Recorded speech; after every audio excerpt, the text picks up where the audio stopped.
Hi, my name is Jennifer from the Uncut Podcast, and I'm with Alyssa. Hi. So Alyssa and I met through social media on Instagram. She's actually one of my good customers and a follower of mine, and I decided to do this little podcast journey. And I asked, who would be interested, and she was one, and I'm like, that's cool because she's a pretty secretive person online, so I cannot wait to pick her brain and get to know more about her. I do know she is a mother of two. She has a boy and a girl. You're so lucky. I wish I had a boy and girl. I would have been done. I would have been done. I had to stay with, at 4, keep on trying. Now I'm done. Yeah.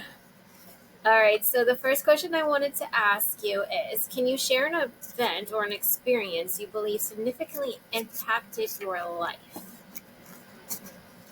For the good or the bad. Yeah, it could be good or bad. Like, you maybe met your husband, maybe you went to a certain school and you met your best friend. Well, I met my husband. I was actually dating his best friend, so that didn't go as it was supposed to, because I worked at the mall and I worked at Journeys and I was 16 years old, and he worked at the McDonald's down there, and my boyfriend at the time was like, oh yeah, I want you to be my best friend. And I'm like, okay. Went down there and I'm like, oh shit, I already have a crush on this guy, so this is not gonna be good for me. And yeah, so it was not good, but he became my best friend, and we were like best friends for 2.5 years until me and my ex broke up, and then that's when he made his move. Oh, he got in there. Yeah. And then we stayed like secret on and off for like maybe 12 years. And Is it because of her, like his friend? yeah. It's awkward. Okay. My ex, yeah. And I'm somebody who hates secrets, so the fact that we did, whatever, and the guilt killed me. I had to tell my ex, and Eddie hated me for a very long time. Yeah, but then, the back and forth, and, and then I couldn't take seeing him anymore, just around or bumping into him. So I moved to Florida because I could not do it anymore. He hurt me so many times, and, he had all these other girlfriends, but never really committed to me. So I was like, I'm out of here. And then about 2 years later, I think I came home to visit, like around Christmas time, and I bumped into him at Target. And I like texted my best friend, and I was like, I give him 2 months before he's down here. Literally 2 months later, he was down there with me, and now we're married with 2 kids. Oh, history. Yeah. Hey, it happens for a reason, right? It does. You can't help who you fall in love with. No, actually, funny story. My ex, which is my my daughters, all 3 of them, their father, he dated my best friend. So it's kind of like the same thing, but that was like a quick thing that didn't work. They didn't last long at all. It was like a one and done. And then he was like, it was such a funny story when we met. She made me go to the store with her because she's like, oh, she's really shy. There's this cute guy. I want to go, blah, blah. So I go with her. So she's like, he's over there, blah, blah, blah. He's at the register. So I was like, okay, well, I go up to him and I was like, oh, hey, my friend thinks you're cute. She was hiding in another aisle. We're like 19. We're like 18, 19. And I was like, my friend thinks you're cute. Can she get your number? And he's like, well, how about you give me yours? I'm like, okay, fine. So I gave it to him, whatever. So I left. And then I think the next day he had called. And she's too shy to even talk to him on the phone. Oh, so I had to talk to him on the phone. But we sounded a lot alike. So I would talk, and then he thought it was her.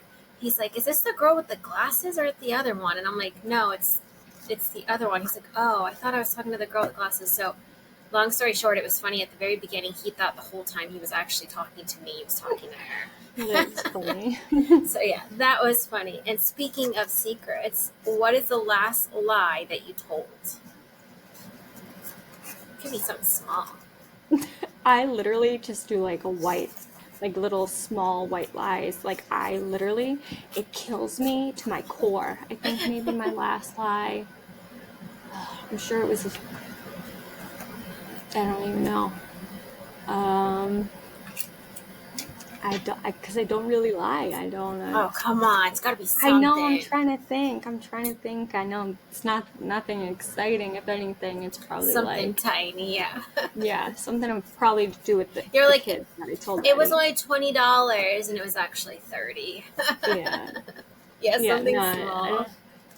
I don't even know because maybe I kept, but then again, okay, so I got a refund and I kept it like secret in my account without Eddie knowing because I was like, if he doesn't know about it, it doesn't exist and it's Yes. mine. And then me, I'm like, I cannot lie to you. I got this refund. It's there. Yes. I can't lie.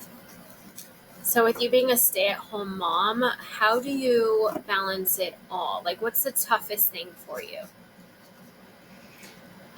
My toughest thing is just like kind of living in an everyday routine. I just feel like I'm on autopilot every day, doing Oh the my same God, yeah. thing over and over again. It's so frustrating sometimes, and like it's something Eddie would never understand or anything like that. It's just very difficult. And then when he's home on the weekends, he kind of messes up my routine with them. And I'm like, you can't do that. Stick to the routine because Monday rolls around and my daughter's like, get me this, get me this. And I'm like, no, get up and get it yourself. And go to bed. It's time to go to Yeah. bed. No, Yeah. I totally get it. I do the same thing with Luis. It's like he's scared of telling him no or go to bed or whatever. And I'm like, no, it's bedtime. He needs to go to bed. Yeah. Okay, I'll give him 5 more minutes. No, he needs to go right now. Hmm. I Yeah. totally get it. It's frustrating. Do you feel like it's hard staying at home and having the kids? Do you feel like, in a way, maybe your partner doesn't understand that that's like literally a full time job, and it's almost harder than it is? Like, do you feel envious of your husband that he gets to go off to work sometimes? Yeah, I do. I'm like, I would just love to switch lives for one day. You live my life and see how difficult it is, and I'll go out and deal with people, have like adult conversations with people. Like, I don't get to. I mean, I'll Yeah, call my that's a mom hard and my part. sister and stuff like that, but That's another thing, having the yeah, interaction with other adults and stuff like that. yeah. So, when you were growing up, was there like a dream job or a career that you wanted to do? Um, I mean, I think I always wanted to work with like special needs kids because I had a cousin that was special needs and he was so important to me. And he passed away like 4 years ago. So it's very Sorry. hard. Yeah, it's Yeah. very hard. And I tell myself because I told you my son was diagnosed in utero with a very rare genetic disorder. So I just feel like maybe I was chosen for a reason because I have the patience Yeah. and just understanding with that. I know sometimes you're probably like, God, why did you give me? Yeah. Like, do you really think I'm this strong? I I totally mean, get it. I'm the same. I've been through hell and back. So I was like, when I found that, I was like, can't I ever just get a break? Yeah. Um, so it's, but like his syndrome is so rare, we don't even have any answers, Do you which know, is like, very what's the frustrating. name of it, or XXYY syndrome. and So, what are like the diagnosis? Like, what is it involved? His symptoms. What are his like symptoms? um, it's hard to say because there's really nothing on it. Like, it's Wow. really that rare. So it's like a form of Klinefelter's. So it's just like he's just gonna be different. He's not gonna be able. Maybe he might be um, infertile. He'll have to take like some kind of shots, like just I don't even know. And they're like doctors were like, you're gonna have to talk to him and see if he wants to freeze his sperm. So I'm like, great, that's a nice conversation I'm gonna have with my 16-year-old someday, seeing if But he wants to yeah, freeze his and sperm just in case. So it's a lot to handle, and I kept it secret for the first like year and a half of his life, mainly because I was trying to understand what was going on, and I can't really explain what's going on if I don't even know, and I still don't have any right. answers. So do you feel like as he gets older, is he going to be able to become like a regular adult in society, like Yeah, or do I you feel do. like he's probably going to be home for a while? Well, that's the thing. Like, I'm more realistic about it, and Eddie's like, no, he'll do great. And I'm like, he probably will do great, but there's also a chance that he could live with us forever. Yeah. So like that's also very difficult that he doesn't really look at that aspect, and I know he wants to believe everything's going to be okay, and I want to believe that too, but there's also the reality of him not being okay. And then with you having a daughter who Hmm. doesn't have any of those, I don't know what you want to call it, diagnoses. Yeah. Um, would you say like it makes you a little bit worrisome about trying again or having any more? Are you guys done with the two? Well, we wanted more, but the reason we decided not to is because of me. I had really bad postpartum depression after my daughter, and I cannot go through it again. I don't know how women do it to begin with, to go through the postpartum and then decide to have another kid. I can't Back to mentally. back, right? Yeah, I can't. So Talk a that little bit about the postpartum. Like, what was it? Certain things like you weren't sleeping, you felt extremely depressed. I think what is miscommunicated with postpartum is you can feel it while you're pregnant still. So I had these feelings. Well, it'd be pre-postpartum. I don't know what it would be, but I had these feelings with my daughter where I was like, I don't want to be a mom. I don't want to be around. I'm going to give birth, and Eddie, you can have the kids. I don't want it. I want to run away. I just want to live my life.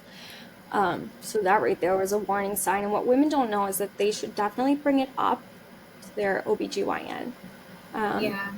So like, because it is a thing. And so after I gave birth to her, it was really, really bad. Um, I also was diagnosed with bipolar depression when I was 10 years old. So that too also played an effect to it. So, I mean, like, I'm so lucky that Eddie is a good partner because he would take care of her 90% of the time. He would let me sleep because he knew how important it was for me to get the rest that I needed. And I'm so grateful for him. But it was so bad that when he would go to work, I'd wake up and I'd just like in a panic, I would just have this weight on my chest and I'd be like, please don't leave me. Don't leave me, please. I cannot deal with her. I can't. Yeah. Um, It's a terrible feeling to have it is. I never because you had it feel with my son. guilty. Yeah. Yeah. And it's just something like I just wish that healthcare did more because when I was trying to find a therapist for these things, it was COVID time. So they weren't accepting new patients, they weren't accepting my insurance. And I really just don't think that